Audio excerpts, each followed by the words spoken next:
नमस्कार दोस्तों, मेरा नाम है विजय कुमार। आप देख रहे हैं कॉमिक्स पिटारा चैनल को। तो चलिए दोस्तों, मनोज कॉमिक्स में कुर्कबांड की इस शानदार कॉमिक्स को हम शुरू करते हैं, जिसका नाम है कुर्कबांड और बदमाशों की टोली। आप देख सकते हैं इसका कवर पृष्ठ, जो कि कुछ इस तरह का है। ओके, तो चलिए इसकी शानदार स्टोरी को हम शुरू करते हैं। आजकल शहर में तीन बदमाशों की टोली बहुत जोरों शोरों से सक्रिय थी। चोरी, डाका, लूटपाट एवं गुंडागर्दी करना उनके लिए साधारण सी बात थी। बात बात पर किसी का कत्ल कर देना उनके लिए छोटी सी बात थी। वैसे उनका मुख्य धंधा था सोने एवं हीरो की स्मगलिंग, और प्रायः इसी चक्कर में ये तीनों टोलियां एक दूसरे का माल हड़पने के लिए एक दूसरे से टकरा भी जाया करती थी। उनमें एक टोली के सरगना का नाम था पासा। आज रात उसका माल समुद्र किनारे उतर रहा था। ये सारा माल अड्डे नंबर 0 पर पहुंच जाना चाहिए। वो सारा माल पासा के अड्डे पर सुरक्षित पहुंच गया। ये सारा सोना एक ही व्यक्ति के पास पहुंचाना है। उसका नाम है सेठ गिरधारी लाल। बॉस, क्यों ना इन सारे बिस्कुटों को एक बड़े संदूक में भरकर सेठ जी के ठिकाने पर पहुंचा दिया जाए। मैं भी यही कहना चाहता था। तुम लोग इसे एक बड़े संदूक में भर लो और मेरे अगले आदेश की प्रतीक्षा करो। दूसरे बदमाशों की टोली का सरगना था अकड़ू खान।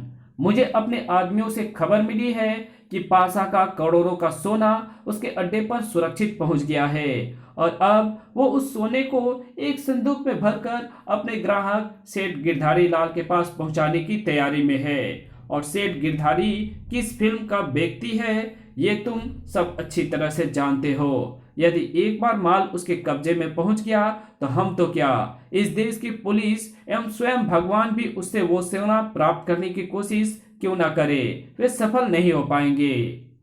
इसलिए मैंने फैसला किया है कि उसका माल यानी सोने से भरा संदूक हम मार्ग में ही उड़ा लेंगे। अब बोलो, तुम लोगों का क्या विचार है? हमें आपका विचार पसंद है बॉस। आप ये बताइए कि पासा अपने अड्डे से अपना सोना सेठ के यहाँ कब रवाना कर रहा है। ये बात पासा के दल में शामिल हमारा आदमी जल्द ही हमें बताएगा, और उसके बाद और तीसरे बदमाशों की टोली के सरगना का नाम था बोड़मचंद। तो पासा अपना सारा सोना एक बड़े से संदूक में बंद करके लोहानगर सेठ गिरधारी लाल के पास भेज रहा है। हाँ बॉस, लालू ने यही खबर भेजी है। पासा का सौदा उस सेठ से 5 करोड़ रुपए में तय हुआ है। अब वो सोना सेठ गिरधारी लाल के पास ना पहुंचकर हमारे पास पहुंचेगा। हम उस संदूक को मार्ग में ही उठा लेंगे। तुम ये बताओ जग्गू कि पासा सोना अपने अड्डे से कब रवाना करेगा। ये बात लालू हमें शायद अभी कुछ देर में बता देगा, यानी कुछ देर में उसका फोन यही आने वाला है। हाँ बॉस। तभी ट्रिन ट्रिन, लो आ गया फोन। शायद लालू का ही होगा, मैं ही देखता हूं। हेलो, कौन बोल रहा है? मैं लालचंद हूं। आप कौन हैं? मैं तुम्हारा बाप बोल रहा हूं। कहो, क्या खबर है? बॉस, पासा का माल परसों रात 11 बजे एक काले रंग की वेन में लोहानगर के लिए रवाना होने वाला है। गुड। क्या रिपोर्ट पक्की है? बिल्कुल पक्की है बॉस। पासा ने मेरे सामने ही ये बात अपने सब आदमियों से कही थी। बहुत बढ़िया। यदि उसका माल हमारे हाथ लग गया तो मैं तुम्हें इस बार भारी इनाम दूंगा। तुम्हारा बहुत बहुत धन्यवाद बॉस। ठीक है, ठीक है, मैं फोन रख रहा हूँ। फिर संबंध विच्छेद कर फोन रखने के बाद, सुनो, लालू ने खबर दी है कि पासा का माल परसों रात उसके अड्डे से एक संदूक में लोहानगर के लिए रवाना हो रहा है। तुम्हें उसे किसी भी कीमत पर मार्ग में उड़ाना है। उसके बाद उस सोने का सौदा हम सेठ धन्नाराम से करेंगे। वो हमें उस सोने की 5 करोड़ से भी अधिक रकम देगा। वो तो ठीक है बॉस, लेकिन इस काम में 2 रुकावटें भी आएंगी। कैसी रुकावटें? एक रुकावट तो पुलिस होगी, क्योंकि पुलिस आजकल हम लोगों के पीछे हाथ धोकर पड़ी है। और दूसरी रुकावट अकड़ू खान की तरफ से पेश आएगी। पता नहीं कैसे उसे हम लोगों की और पासा की एक एक हरकत के बारे में पता चल जाता है। मुझे विश्वास है कि पासा के सोने की बात का भी उसे अब तक पता चल गया होगा और वो भी उसे उड़ाने की फिराक में होगा। बात तो तुम्हारी ठीक है, लेकिन चिंता मत करो, हम इन दोनों रुकावटों को अपने रास्ते से साफ कर देंगे। मुझे हर हाल में पासा का सोना चाहिए। मजेदार बात यह थी कि जिस तरह अन्य दोनों गिरोह के आदमी पासा के गिरोह के भीतर सक्रिय थे, उसी तरह पासा के भेदिये भी उन दोनों के गिरोह के भीतर मौजूद थे। वे पासा को बराबर उनकी एक एक हरकतों से सूचित करते रहते थे। बॉस, बोडम को आपके माल और योजना के बारे में पता चल गया है। बॉस, अकड़ू खान आपके सोने को मार्ग में ही उड़ाने की योजना बना रहा है। बॉस, मेरे विचार से तो कल रात आपका माल भेजना ठीक नहीं होगा। बॉस, आप फिलहाल अपना माल मत भेजिए। अब हमें पुलिस से ही नहीं बल्कि अकड़ू और बोडम से भी खतरा पैदा हो गया है। सुनो, मेरी योजना पहले जैसी ही रहेगी। पुलिस से तो मैं बाद में निपट लूंगा, पहले बोडम और अकड़ू के भेदियों से निपट लूं। कहकर पासा ने गुस्से से दोनों रिसीवर क्रेडिल पर पटक दिए। उसके बाद उसने जेब से रिवॉल्वर निकाल लिया।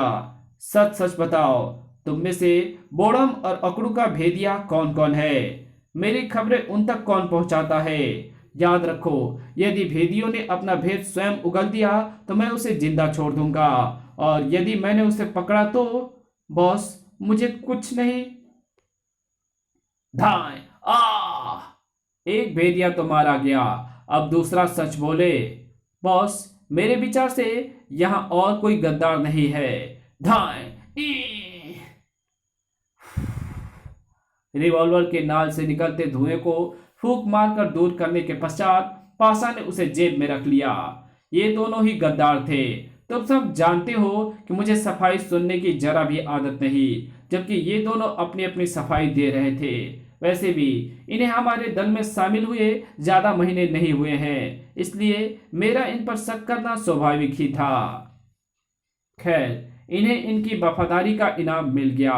अब तुम लोग कल रात सोना लोहानगर पहुंचाने की तैयारी करो। लेकिन बॉस, अब खतरा बढ़ गया है, क्योंकि हमारे दोनों दुश्मनों अकड़ू और बोडम को आपकी योजना का पता चल चुका है। उन्हें तो क्या, अगर सारी दुनिया को भी मेरी योजना का पता चल जाए तो भी मेरा सोना कल रात हर हालत में लोहानगर के लिए रवाना होगा, क्योंकि सेठ गिरधारी लाल ने सोने की डिलीवरी परसों सुबह तक मांगी है, और ये तभी संभव हो सकता है जब माल कल रात ही मेरे अड्डे से रवाना हो। लेकिन बॉस,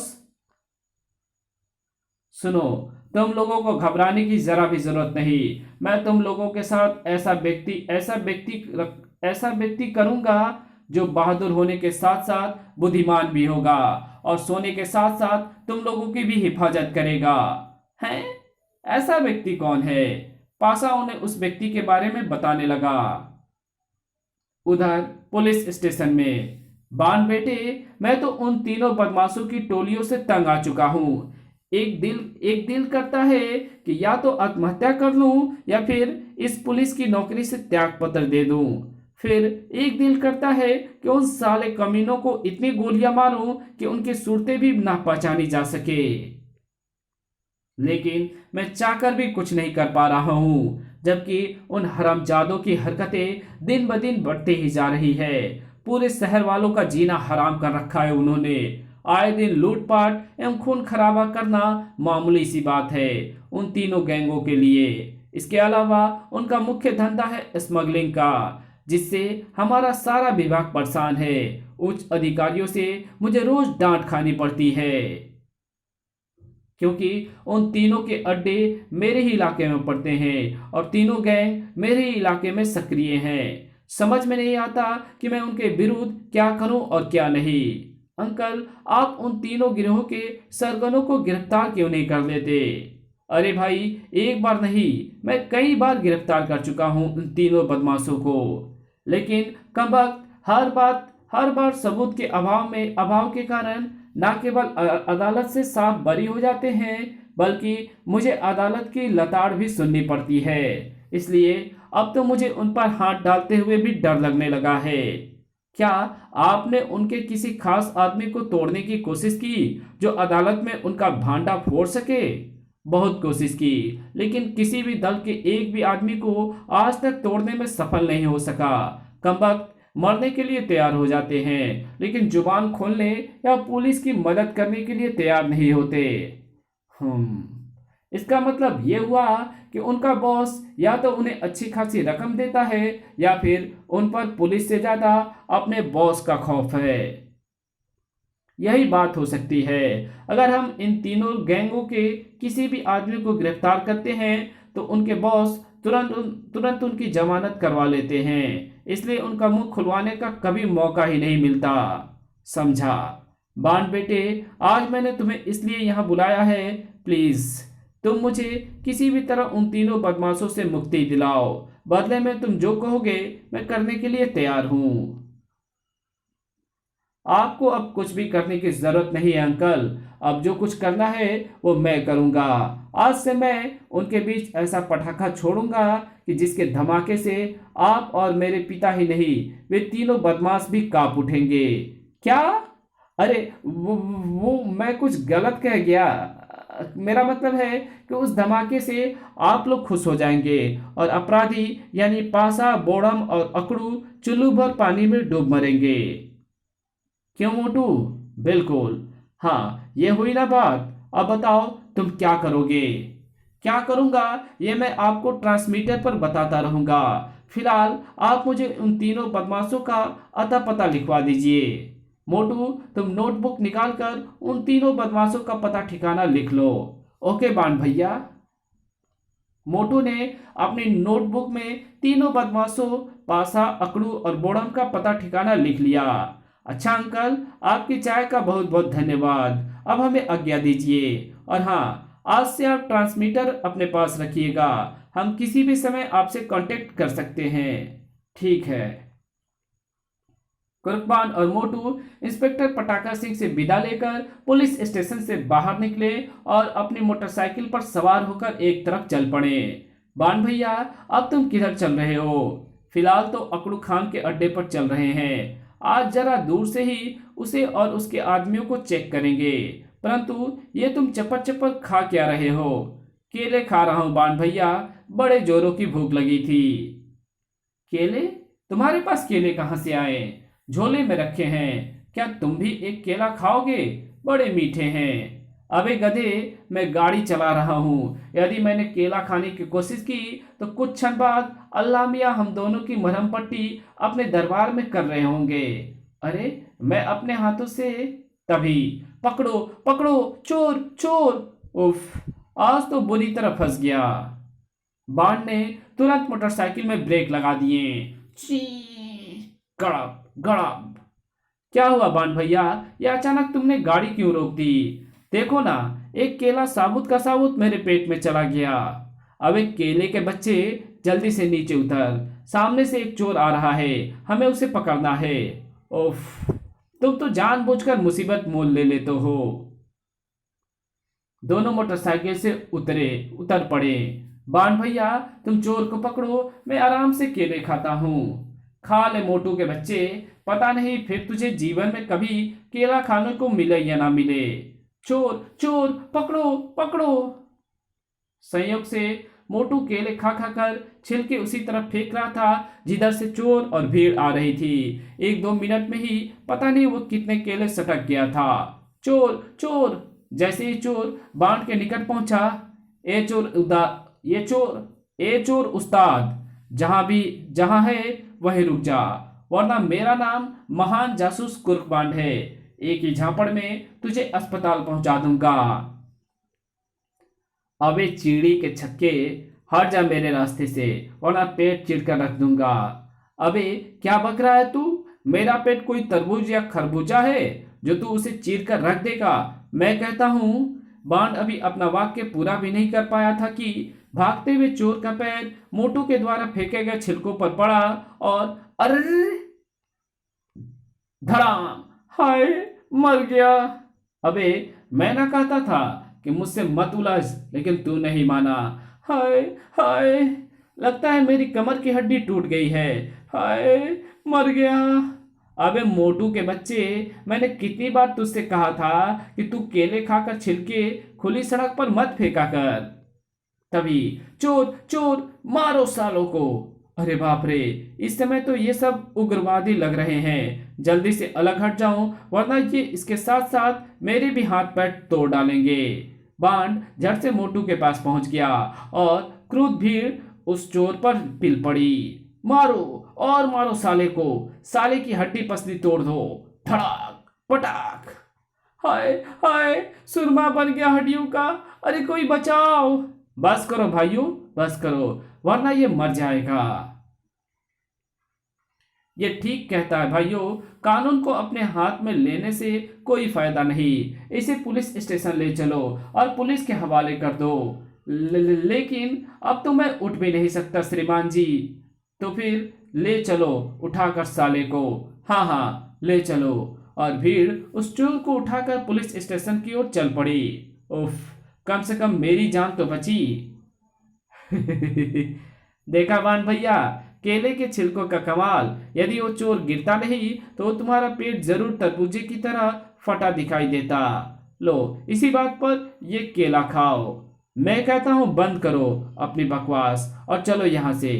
तभी सुनिए, हैं सुंदरी कौन हो सकती है? अरे हाय, अरे! बाण ने बड़ी फुर्ती के साथ उस युवती को अपनी बाहों में संभाल लिया, वरना चोर की तरह उसकी भी एक आध पसली जरूर टूट जाती। जी जी जी, बहुत बहुत धन्यवाद। कहिए मैडम, कुर्बान चेला ऑफ जेम्स बॉन्ड, एशिया के इस महान जासूस से आपको क्या काम है? आप बहुत बहादुर हैं। आपकी बहादुरी मैंने अभी कुछ देर पहले अपनी आंखों से देखी है। क्या आप मेरी भी एक मदद कर सकेंगे? अवश्य, कहिए मेरे लिए क्या सेवा है? यहाँ नहीं, आप मेरे साथ मेरे घर चलिए, वहीं बताऊंगी। तो आइए मेरी मोटरसाइकिल पर। ओह रुकिए, मेरे पास कार है। यदि आप मेरे साथ कार पर चलें तो बहुत अच्छा होगा। वेरी गुड, ये तो और भी अच्छी बात है, वरना मेरा चेला सड़क पर आवारा कुत्तों की तरह खड़ा ही रह जाता। क्या? चेले, तुम हमारे पीछे मोटरसाइकिल पर आओ, हम कार में तुम्हारे आगे चल रहे हैं, समझ गए? उसके बाद बांड युवती के साथ कार में बैठकर चल पड़ा और मोटू ने मोटरसाइकिल स्टार्ट करके उनके पीछे लगा दी। लगभग 15 मिनट पश्चात कार एक शानदार बंगले में प्रविष्ट हुआ। युवती कार रोककर नीचे उतर पड़ी। बांड ने भी उसका अनुसरण किया। ये काफी अमीर बाप की बेटी मालूम पड़ती है। आइए भीतर चलें। युवती कुर्बान और मोटू को लेकर बंगले के भीतर एक सजे सजाए कमरे में पहुंची। आप लोग बैठिए, मैं अभी अपने डैडी को लेकर आती हूँ। ठीक है। युवती वहां से दूसरे कमरे में चली गई। कुछ देर बाद जब वो लौटी तो उसके साथ आए व्यक्ति को देखकर बांड बुरी तरह चौंक उठा। हैं? पासा? पासा अकड़ू और बोरम की तस्वीर वो थाने में पटाखा सिंह की पुलिस फाइल में देख चुका था। ये तो कुछ और ही चक्कर मालूम पड़ता है। मिस्टर बांड, यह है मेरी डैडी निगार पासा जी। आपसे मिलकर बड़ी खुशी हुई, मुझे भी। अरे आप दोनों खड़े क्यों हैं? बैठिए ना। जी धन्यवाद। आखिर इन्हें मुझसे क्या काम हो सकता है? कहिए मिस्टर पासा, मुझसे आपको क्या काम है? भाई, तुम्हें मेरा एक संदूक लोहानगर पहुंचाना है। इस काम के लिए तुम जो भी रकम मुझसे मांगोगे मैं देने के लिए तैयार हूँ। फिर तो हम भी आपका संदूक आपके कहे स्थान पर पहुंचाने के लिए तैयार हैं। तुम चुप रहो मोटू। उस संदूक में क्या होगा मिस्टर पासा? और उस संदूक को लोहानगर में किसके पास पहुंचाना है? संदूक में एक मोटी रकम होगी और वो संदूक लोहानगर में कहाँ और किसके पास पहुंचाना है, ये मेरे आदमी तुम्हें लोहानगर पहुंचने के बाद बता देंगे। और हाँ, ये भी बता दूं कि तुम्हारे साथ मेरे 4 हथियारबंद आदमी भी जाएंगे। उन्हें तुम्हारी और रुपयों की रक्षा करनी है और तुम्हें उनकी। नहीं मिस्टर पासा, मुझे माफ कर दीजिए। मुझे ऐसे काम के लिए जरा भी फुर्सत नहीं है। इनकार की कोई गुंजाइश नहीं है मिस्टर बान। हाँ, अपनी कीमत तुम चाहो जितनी मांग सकते हो, लेकिन इस छोटे से काम के लिए आप मुझे ही क्यों चुन रहे हैं? इसलिए कि तुम बहादुर होने के साथ साथ बुद्धिमान भी हो। काफी चर्चे सुने हैं मैंने तुम्हारे। तारीफ का धन्यवाद। ये तो आपका बड़प्पन है, वरना बंदा किस काबिल है। खैर, अब बंदा आपका काम करने के लिए तैयार है। कहिए कब रवाना होना है मुझे लोहानगर? आज ही रात को। ठीक है, मैं रात को मोटू के साथ आ जाऊंगा। आप संदूक और अपने आदमियों को तैयार रखना।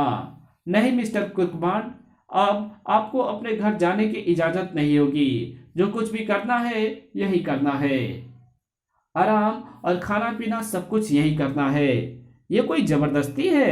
हाँ, इसे जबरदस्ती ही समझ लो। यानी धौंस, यानी कुर्कबान पर धौंस। जाओ, मैं तुम्हारा काम नहीं करूंगा।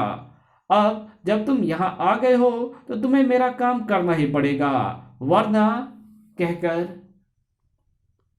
पासा ने 3 बार ताली बजाई और तुरंत ही 6 सशस्त्र खतरनाक किस्म के व्यक्ति वहां पहुंच गए। वरना मिस्टर बॉन्ड, ये व्यक्ति मार मार कर तुम्हारा पार्सल तुम्हारे घर वालों को पहुंचा देंगे।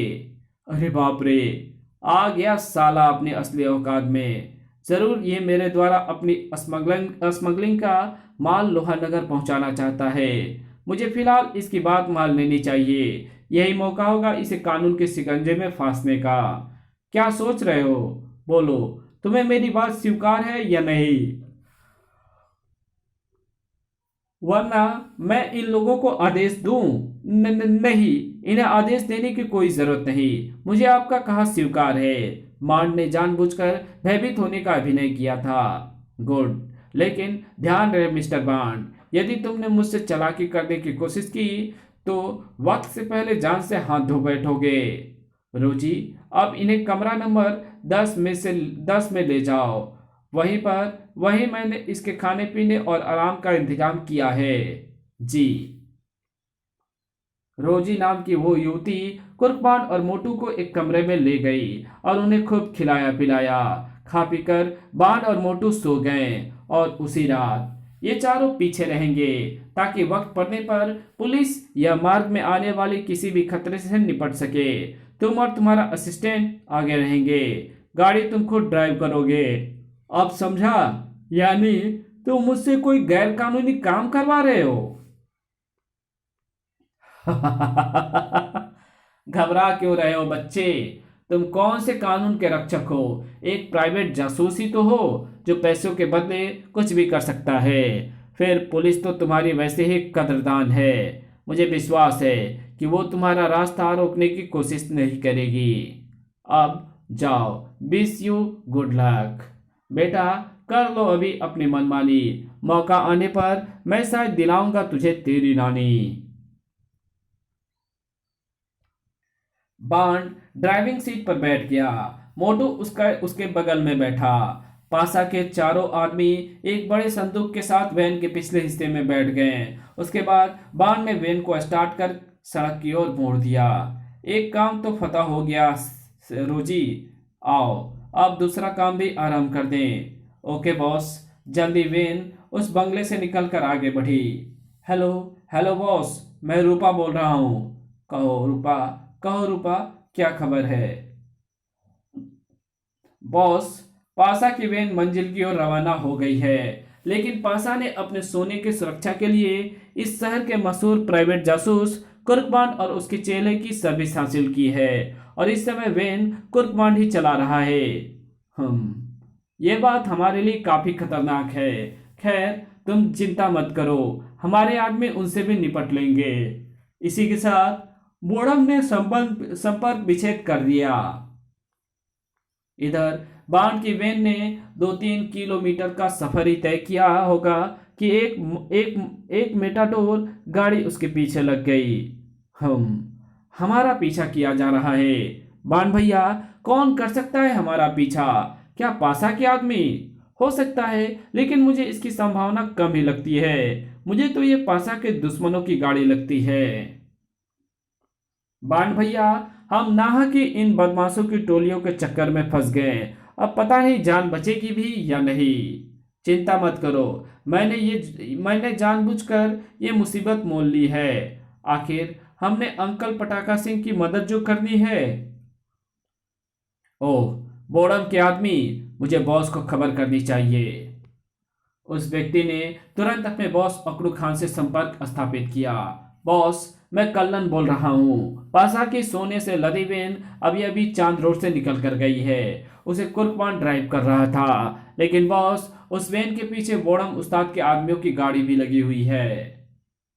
कहीं वे हमसे पहले सोना हासिल ना कर ले। तुम चिंता मत करो, हम खुद भी यही चाहते हैं कि बोड़म के आदमी हमसे पहले कुर्कबांड और पासा के आदमियों से सोने से भरा संदूक हासिल कर ले। उसके बाद हम उनसे वो संदूक हासिल कर लेंगे। यानी इस तरह हम दोनों खतरों से एक बार ही निपट लेंगे। अब तुम भी उनके पीछे लग जाओ, लेकिन उन्हें शक नहीं होना चाहिए। ओके। उस व्यक्ति रूपा ने ट्रांसमीटर ऑफ किया और झटपट एक पेड़ की आड़ में छिपी अपनी मोटरसाइकिल पर सवार होकर उनके पीछे लग गया। बाण भैया, किसी तरह तुम पुलिस से संपर्क साधो ना, कम से कम पीछे लगी उस मुसीबत से छुटकारा तो मिले। घर्र। पुलिस यानी अंकल पटाखा सिंह से संपर्क साधने की कोई जरूरत नहीं है प्यारे, क्योंकि क्योंकि वे हमारे साथ ही हैं। क्या? कहाँ? जरा खिड़की से आकाश की ओर देखो, फिर सब समझ जाओगे। घर्र। अरे वाह, देख लिया, उस हेलीकॉप्टर में अंकल पटाखा सिंह ही हैं और वे बराबर पुलिस हेडक्वार्टर से संपर्क बनाए हुए होंगे। मेरे सिग्नल मिलते ही वे हेडक्वार्टर को अलर्ट करेंगे और मार्ग में चारों तरफ छिपी पुलिस फोर्स तुरंत बदमाशों को रंगे हाथ गिरफ्तार कर देगी। लेकिन तुम बदमाशों की टोली को गिरफ्तार कराने में इतनी देरी क्यों लगा रहे हो? पासा तो आसानी से गिरफ्तार किया जा सकता है। उस स्थिति में सिर्फ पासा ही गिरफ्तार होता, जबकि मैं तीनों टोलियों के सरगना को उनके आदमियों के साथ ही गिरफ्तार करना चाहता था। परंतु बाण भैया, तुमने पटाखा अंकल से कब संपर्क साधा? जब पासा ने रोजी के द्वारा हमें एक कमरे में भिजवा दिया था और खूब खाने पीने के बाद जब तुम गहरी नींद में सो गए थे तो मैं चुपचाप बिस्तर से उठा और बाथरूम में जाकर मैंने ट्रांसमीटर द्वारा पटाखा अंकल से संपर्क कर उन्हें सब कुछ बता दिया। तुम कहो तो मैं पासा के अड्डे पर अभी रेड मारूं? नहीं, अभी नहीं अंकल, बस आप सिर्फ हम पर निगरानी रखें। मैं सबको एक साथ पकड़ना चाहता हूँ। इस तरह पटाखा अंकल हेलीकॉप्टर द्वारा तभी से हम पर नजर रखे हुए हैं और उन्हें किसी भी क्षण मेरे सिग्नल की प्रतीक्षा है। ओह, यू आर ग्रेट बाण भैया, तुम तो इन चोरों पर भी मोर बन गए। इस समय उनकी गाड़ी एक सुनसान सड़क से गुजर रही थी। P P. सावधान मोटू, पीछा करने वाली गाड़ी साइड मांग रही है। शायद वो आगे निकलकर कुछ गड़बड़ करने का इरादा रखती है। तो क्या मैं पासा के आदमियों को सतर्क कर दूं? कोई जरूरत नहीं, ये लोग मारे जाएं, मैं यही चाहता हूं। बाण ने अपनी वैन को साइड में करके पीछे से आती मेटाडोर को रास्ता दे दिया। सर। फिर वही हुआ जो कुर्कबान ने कहा था। मेटाडोर कुछ आगे निकलकर इस तरह खड़ी हो गई कि बाण को मजबूरन अपनी वेन रोकनी पड़ी। ची। फिर इससे पहले कि कुर्कबान और मोटू कुछ समझ पाते, मेटाडोर से 6 सशस्त्र आदमियों ने निकलकर उन्हें घेर लिया। कोई गलत हरकत मत करना, वरना जान से हाथ धो बैठोगे। जी, बिल्कुल भी नहीं गलत हरकत करेंगे। उन व्यक्तियों ने मोटू और बाण को गाड़ी से बाहर उतार दिया। अब चुपचाप अपने साथियों को, क्या हुआ, गाड़ी क्यों रोक दी? उन्हें बाहर बुला लो। बाहर आ जाओ भाइयों, यहाँ तुम्हारी बिरादरी के आदमी खड़े हैं। तुरंत पिछला दरवाजा खुला और पासा के आदमी हथियार संभाल कर बाहर निकले। परंतु इससे पहले कि वे कुछ समझ पाते, तड़ तड़ तड़ धा धा, उफ, आ। पलक झपकते ही उन लोगों ने पासा के सभी आदमियों को मौत के घाट उतार दिया। चलो जल्दी से उस संदूक उतार कर अपनी अपनी गाड़ी में रख लो, जल्दी करो। बोड़म के आदमी फटाफट वैन से संदूक निकालकर अपनी गाड़ी में रखने लगे। सुनो, मैं तुम दोनों को इसलिए छोड़ रहा हूं क्योंकि तुम दोनों बेकसूर आदमी हो, लेकिन दो बात याद रखना, ना तो हमारे काम में रोड़ा अटकाने की कोशिश करना और ना ही पुलिस में जाने की हिम्मत दिखाना। समझ गए ना? जी हाँ, बिल्कुल समझ गया। संदूक को अपनी गाड़ी में रखने के पश्चात उन्होंने बांड की वेन को पंक्चर कर दिया। धाय धाय। उसके बाद वे अपनी गाड़ी में सवार होकर आगे बढ़ गए। उफ, बाल बाल बच गए। अब तुम क्या करोगे बांड भैया? ऊपर वाले को खबर करूंगा ताकि वो हमें भी अपने साथ ले चले। घर्र। ओह, अगले पल। हेलो हेलो, कुर्बान कॉलिंग। यस इंस्पेक्टर पटाखा इज हियर। क्या खबर है बांड बेटे? वैसे मुझे नीचे के हालात कुछ अच्छे नहीं लग रहे। आपने बिल्कुल सही अंदाजा लगाया अंकल। फिर बांड ने पटाखा सिंह को सारी बात बता दी। आप हेलीकॉप्टर नीचे ले आइए अंकल, अब हम मिलकर बदमाशों का पीछा करेंगे। ठीक है। उधर अकड़ू खान का आदमी सब कुछ अपनी आंखों से देख चुका था, इसलिए मेटाडोर के जाने के बाद और मार्ग अवरुद्ध करने और मार्ग अवरुद्ध देखकर उसने अपनी मोटरसाइकिल पास के ही कच्चे रास्ते पर उतार दी थी और इस समय ट्रांसमीटर पर अपने बॉस को सारी खबर दे रहा था। बॉस, इस समय कच्चे रास्ते से उनके पीछे लगा हुआ हूँ। शाबाश, पीछे लगे रहो। वैसे हम पहाड़ी मार्ग पर उनसे वो संदूक उड़ा लेंगे। उधर पहाड़ी मार्ग पर पहुंचते ही बोड़म के आदमी चौंक उठे। अरे, रास्ते में तो एक पेड़ गिर पड़ा है और उसे बिना हटाए गाड़ी आगे नहीं निकल सकती। ठहरो, मैं उस पेड़ को हटाता हूँ। उफ, बड़ा भारी है, दूसरे को भी भेजो। फिर बोड़म के सभी आदमी मिलकर पेड़ को सड़क से हटाने की कोशिश करने लगे। तभी पहाड़ी के दोनों ओर से उन पर गोलियों की तीव्र बौछार हुई। तर तर तर तर, धाए धाए, हाय, उफ। पलक झपकते ही बोड़म के तमाम आदमियों को सफाया हो गया और मैदान साफ होते ही, हुर्रे, हमने मोर्चा मार लिया, हुर्रे।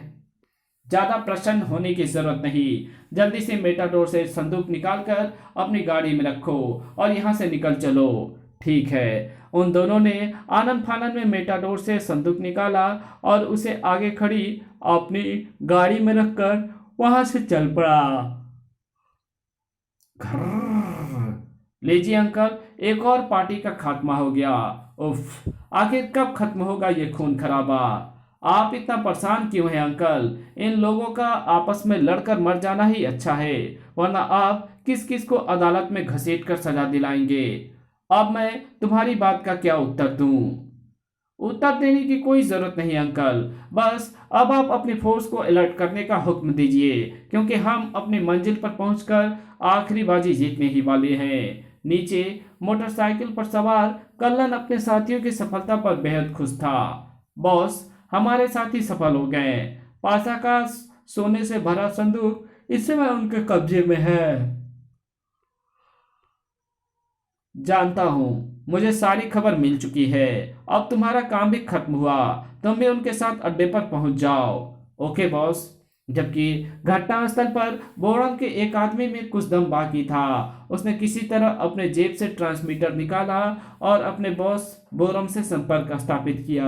बॉस, मैं कंफर्म बोल रहा हूँ, अकड़ू के आदमी। हाँ हाँ, कर्म, बोलो, क्या हुआ तुम्हारे साथ? तुम्हारी आवाज कांप क्यों रही है?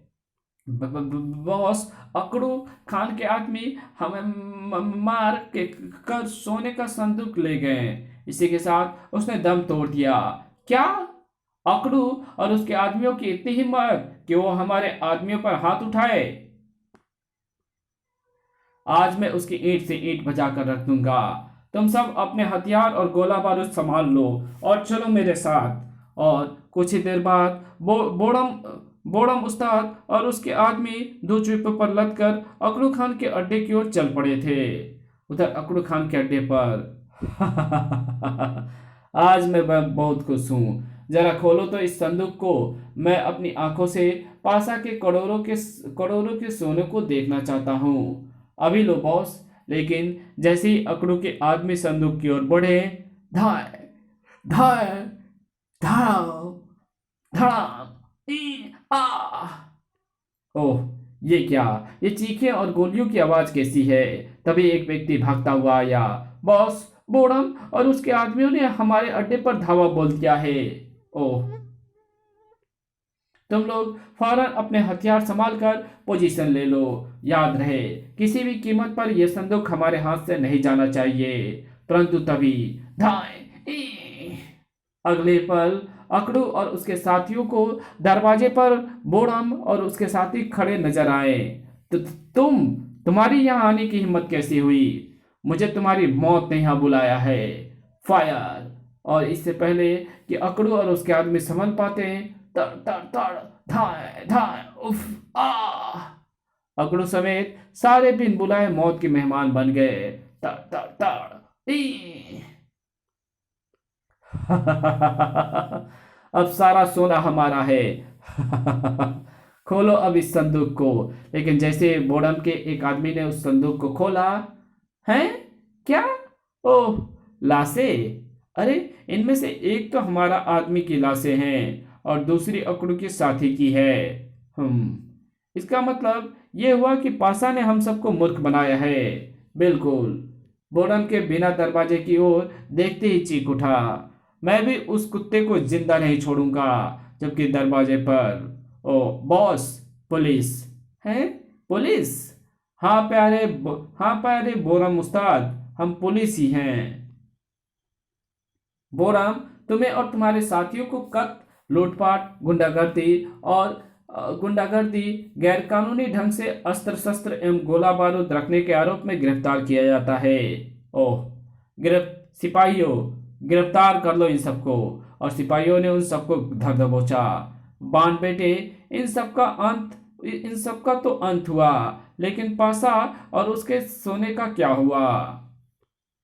मैं जानता हूं उसने क्या चालाकी भरा खेल खेला है। इधर उसने इन लाशों को मेरे साथ भेजकर अकड़ू और बोड़म को मेरे पीछे लगा दिया, ताकि इन लोगों का पूरा ध्यान मेरी तरफ उलझा रहे, और उधर खुद वो सोने के लिए सेठ गिरधारी लाल के पास जाना होगा। अरे, तब तो वो इन सब से बड़ा हरामी निकला। चलिए अंकल, अब उसे भी लोहा नगर चलकर पकड़ते हैं। ठीक है। पटाखा ने कुछ सिपाहियों के साथ बेरहम और उसके साथियों को पुलिस स्टेशन रवाना कर दिया और खुद मोटू और बाण के साथ हेलीकॉप्टर में बैठकर लोहानगर के लिए रवाना हो गया। क्या तुम्हें विश्वास है बाण बेटे कि पासा सेठ गिरधारी लाल के यहाँ हमें सोने समेत मिल जाएगा? मुझे पूरा विश्वास है अंकल। उधर लोहेनगर में सेठ गिरधारी लाल की कोठी है। भीतर एक कमरे में गिरधारी लाल और पासा के मध्य खुशी के दौर चल रहे थे। Cheers, cheers. हम तुमसे बहुत खुश हैं मिस्टर पासा। तुमने सोना सही सलामत मुझ तक पहुंचाकर एक बहुत बड़ा काम किया है। निसंदेह सेठ जी, इस सोने को आप तक पहुंचाने में बहुत पापड़ बेलने पड़े हैं। बेचारे बोड़म और अकड़ू। तुम सचमुच ग्रेट हो पासा। अब इससे भी ग्रेट भारत की पुलिस और हम हैं सेठ गिरधारी लाल। हैं पुलिस? हाय, अब क्या होगा बॉस? अरे बाप रे! पासा सेठ रोजी एवं पासा के आदमियों ने भागने की कोशिश की, लेकिन धाय धाय, खबरदार कोई भी भागने की कोशिश ना करे, वरना सबको भून कर रख दिया जाएगा। और फिर सेठ गिरधारी लाल, पासा, रोजी एवं अन्य लोगों को रंगे हाथों सोने के बक्से के साथ गिरफ्तार कर लिया। इस गिरफ्तारी से और बदमाशों के टोले के अंत से इंस्पेक्टर बहुत खुश हुआ। बाण बेटे, मैं तुम्हारा शुक्रिया किस तरह अदा करूं? तुमने इन देश के गद्दारों को पकड़वाकर देश और हमारे विभाग पर बहुत बड़ा एहसान किया है। अब इस एहसान की कीमत यह है अंकल कि आप इन्हें पूरे सबूतों के साथ अदालत में पेश कीजिए और इन्हें कड़ी से कड़ी सजा दिलवाइए। जरूर जरूर, इस बारे में अदालत से किसी भी तरह नहीं छूट पाएंगे। और सचमुच पासा और सेठ गिरधारी लाल आदि को अदालत ने 5 साल से 10 साल तक की कठोर सजा सुनाई। और जब अखबारों में पासा आदि के बारे में छपा तो लोग बाग एक बार फिर कुर्कबान के तेज दिमाग के कायल हो गए। देखा जी मेरे बेटे का एक और कारनामा। उस अरे भगवान, आखिर बेटा किसका है। इसी के साथ ये कहानी यही खत्म होती है। तो मिलेंगे आपसे एक और नई कॉमिक्स में, तब तक के लिए बाय। वीडियो अच्छी लगे तो इस वीडियो को लाइक कर देना, चैनल पर नया तो चैनल को सब्सक्राइब कर बेल आइकन को जरूर प्रेस कर देना। तो मिलते हैं आपसे एक और नई कॉमिक्स में, तब तक के लिए बाय।